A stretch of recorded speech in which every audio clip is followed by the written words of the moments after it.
Bonjour à toutes et à tous. Nous allons parler aujourd'hui d'un élément important de la création d'entreprise, le marketing et la communication. L'objectif de cette séquence est de vous livrer les points essentiels pour définir votre politique marketing, votre politique de communication et de fidélisation. Quelques définitions pour commencer. Le marketing désigne l'ensemble des moyens et techniques permettant d'atteindre des objectifs commerciaux. La communication désigne l'ensemble des moyens et techniques permettant la diffusion d'un message auprès d'un public pour contribuer à l'atteinte des objectifs commerciaux. La communication est donc au service d'un objectif marketing. La partie que nous allons voir découle directement de votre étude de marché, de l'analyse de vos clients. Toutes les questions qu'on va aborder aujourd'hui, normalement, vous avez eu les réponses dans votre étude de marché. Dans cette vidéo, nous allons donc voir les objectifs commerciaux, votre marketing mix et votre politique de fidélisation. Commençons avec les objectifs commerciaux. La règle la plus simple à retenir, c'est que vos objectifs commerciaux doivent être clairs, mesurables et réalistes. Alors évidemment, c'est la partie la plus délicate de la création d'entreprise. Comment imaginer, comment calculer à combien de clients je vais réussir à vendre mon produit ou mon service? Résumons ce que vous avez déjà collecté au fil de votre étude de marché et des différentes enquêtes.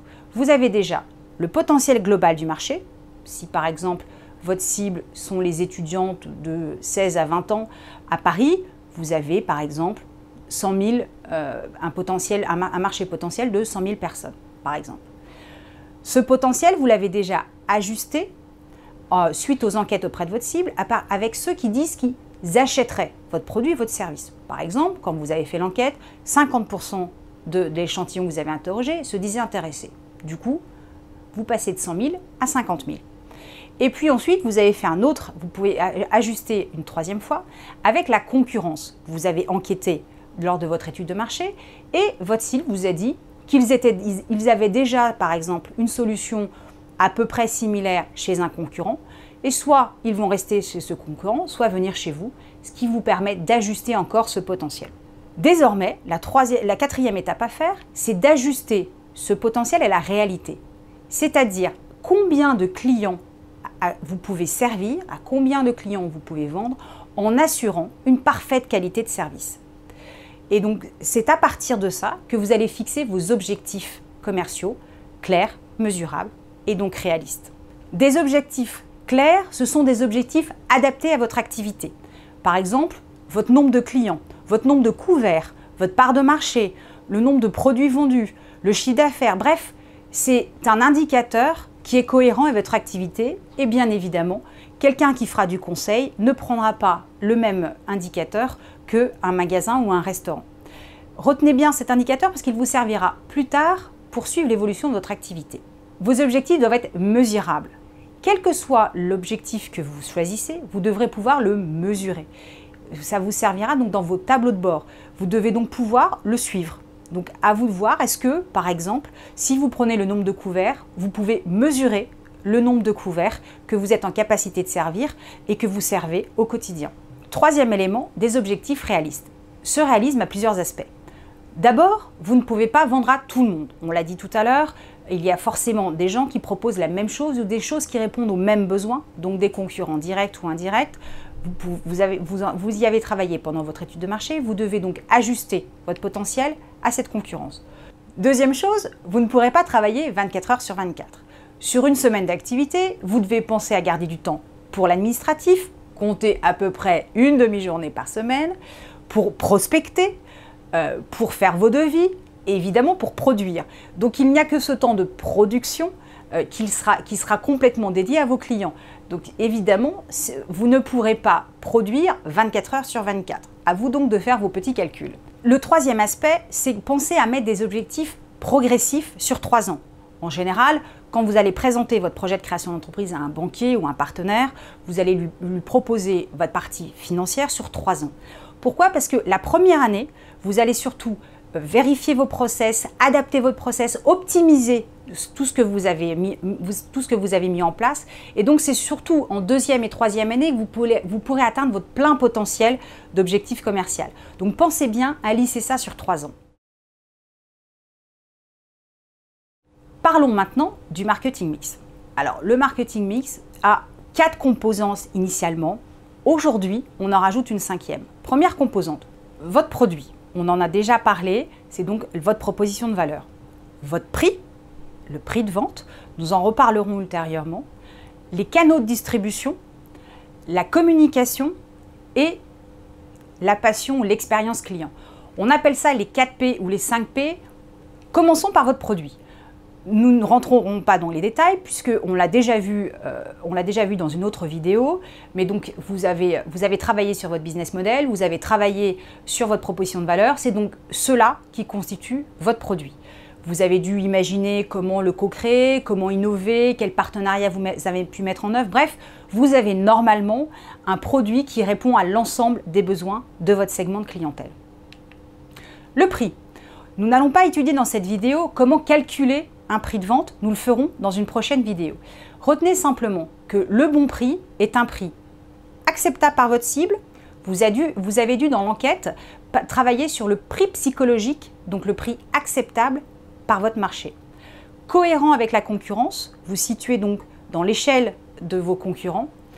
Clair, simple et compréhensible par tous.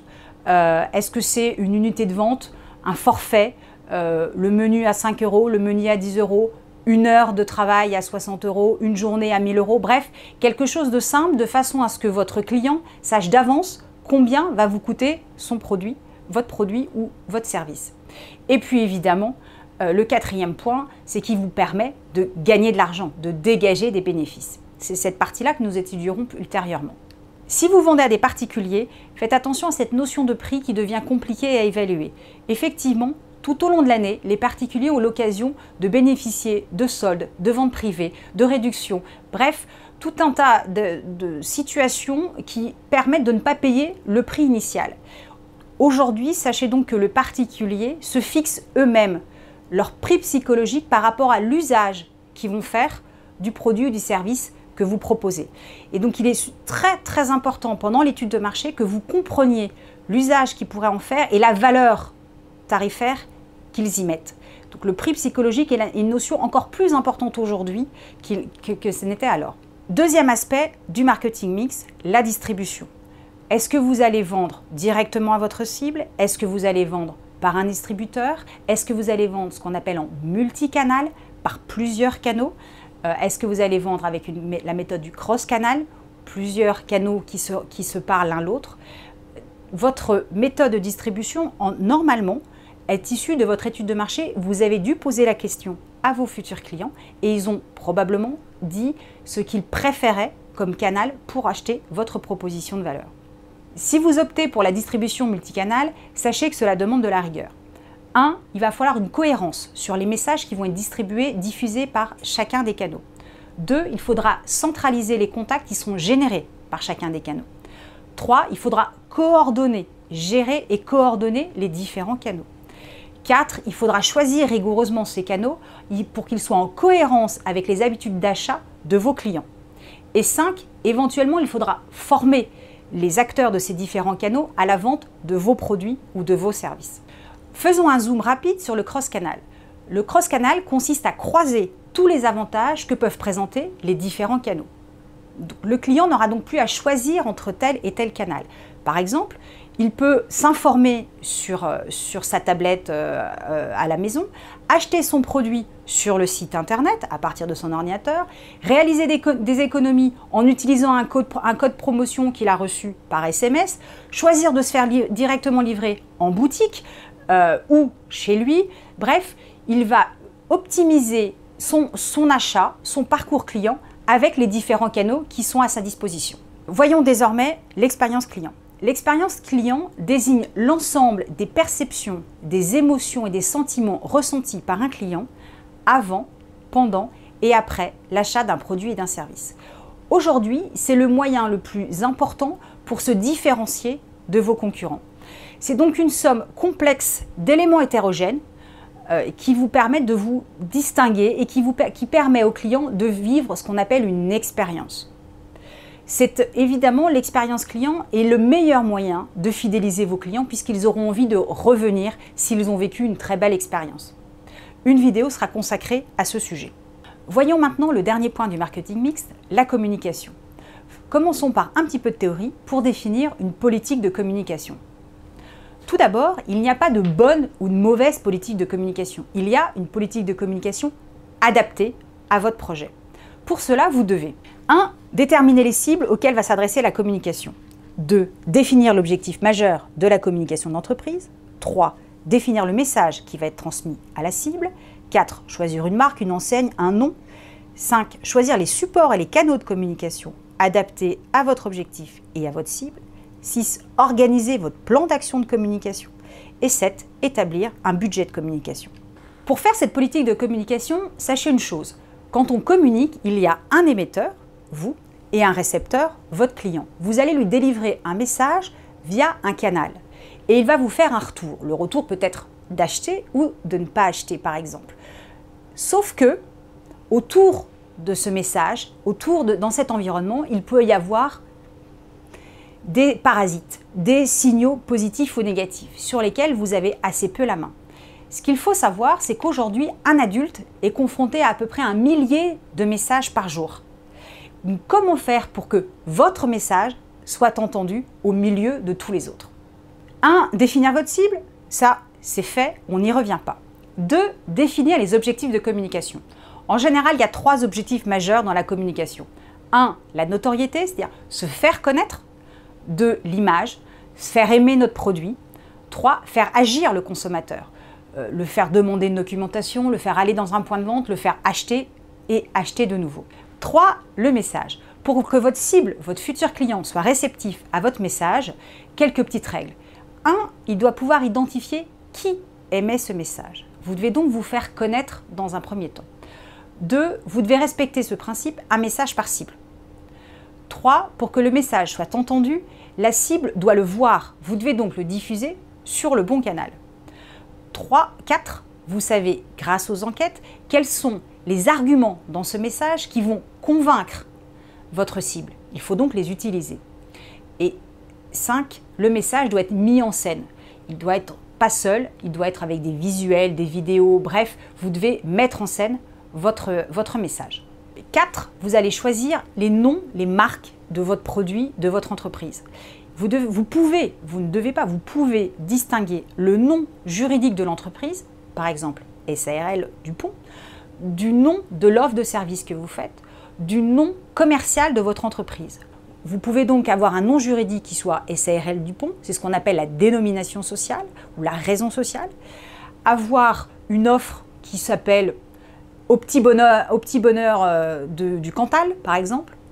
Et puis avoir des noms de produits qui soient les confitures d'Adèle, le saucisson de Jean. Bref, vous pouvez décliner autant de marques que vous le souhaitez. Une recommandation, choisissez des noms signifiants pour vos clients et qui correspondent à votre positionnement. Si vous êtes sur du haut de gamme, choisissez un nom qui inspire ce haut de gamme pour garder une cohérence entre ce que vous proposez et ce que vous diffusez comme message. 5. Choisissez les supports de communication adaptés au message que vous voulez passer et donc adaptés à votre clientèle. En général, on a 2 grandes catégories de supports de communication, ce qu'on appelle la communication média, c'est-à-dire la télévision, la presse, l'affichage, etc. Et les communications hors média, ce qu'on appelle plutôt le marketing direct, la communication publicitaire via des flyers, via des événementiels, via du street marketing. Aujourd'hui, il est vrai que tout cela se mélange un peu. Vous avez énormément de supports de communication, vous avez les vidéos, les réseaux sociaux, bref, aujourd'hui, tous les supports de communication existent. À vous de choisir celui qui est efficace par rapport au message que vous voulez transmettre et par rapport à votre cible. Quand vous choisirez vos supports de communication, n'oubliez pas que chaque support, et notamment les réseaux sociaux, ont chacun leurs règles de fonctionnement, leur type de clientèle. Vous devez donc respecter ces règles si vous voulez paraître crédible auprès de vos clients.